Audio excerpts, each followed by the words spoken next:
For this next part, we're going to use that same f of x from earlier in the notes as our starting graph. So I'm going to go ahead and graph that on the first graph. We have a point at negative 6, 4.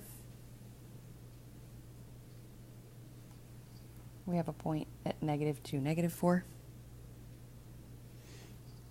And we have a point at 4, 0. So if this is our starting graph,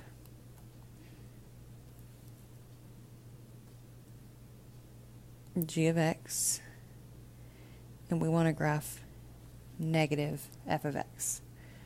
So that negative sign is on the outside of the function. So that means y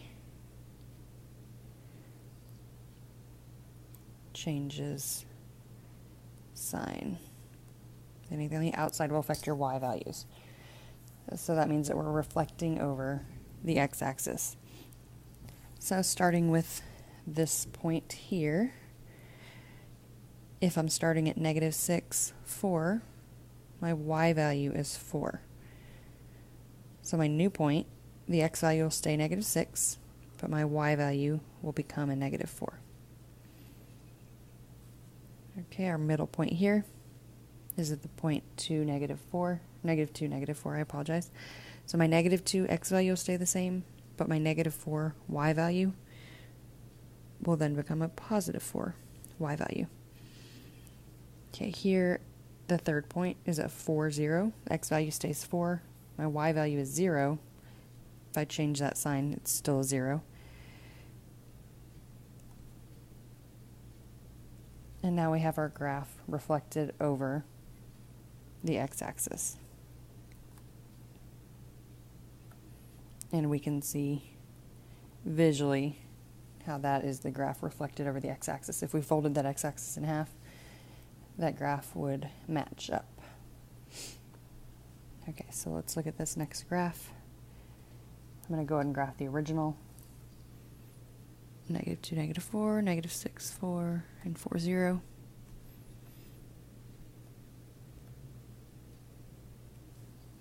All right, now we have a negative on the inside of our function. So this is going to reflect over the y-axis. Because it's inside the function, it's affecting the x values. So our x changes sign.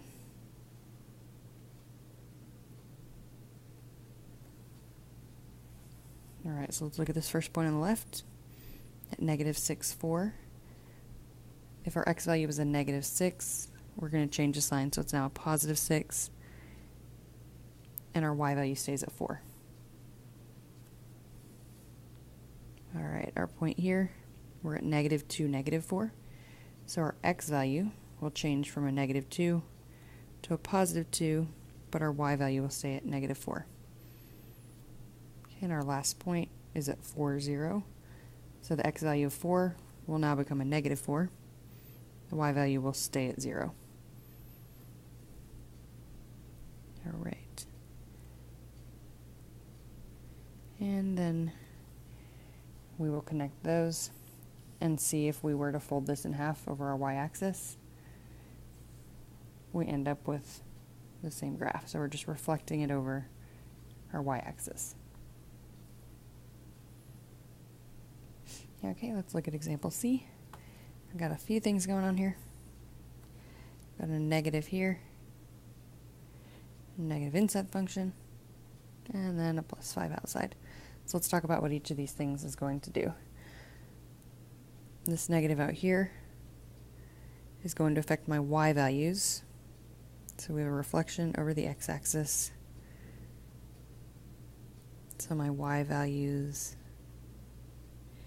change signs.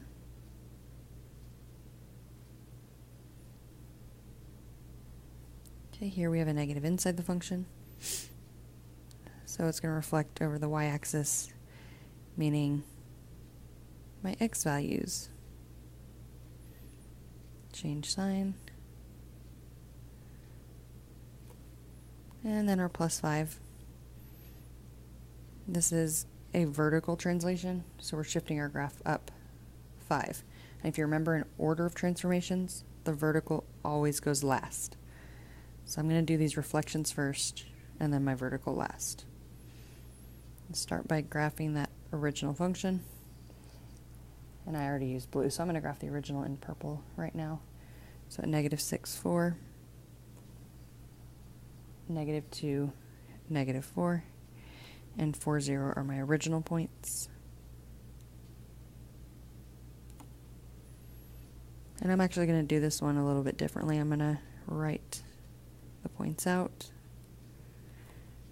and we'll go through and change depending on our transformations. Okay, so like we said, the order matters, so we need to do those reflections first. And we could actually do both of those at the same time.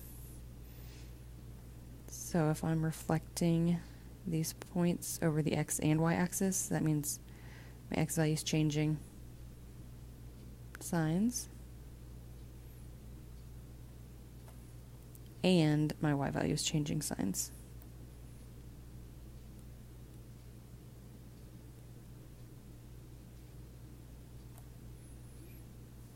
Okay, and then last, we're going to shift up 5. So that's just the y value changing. If I start at -4, move up 5, I'm at +1.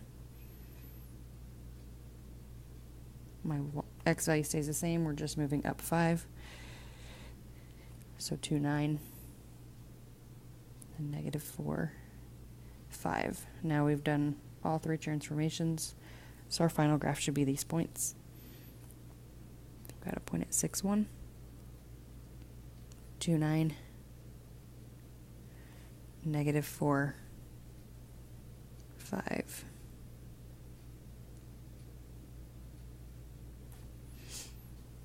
Okay, now sometimes you may be confused on where to connect these points.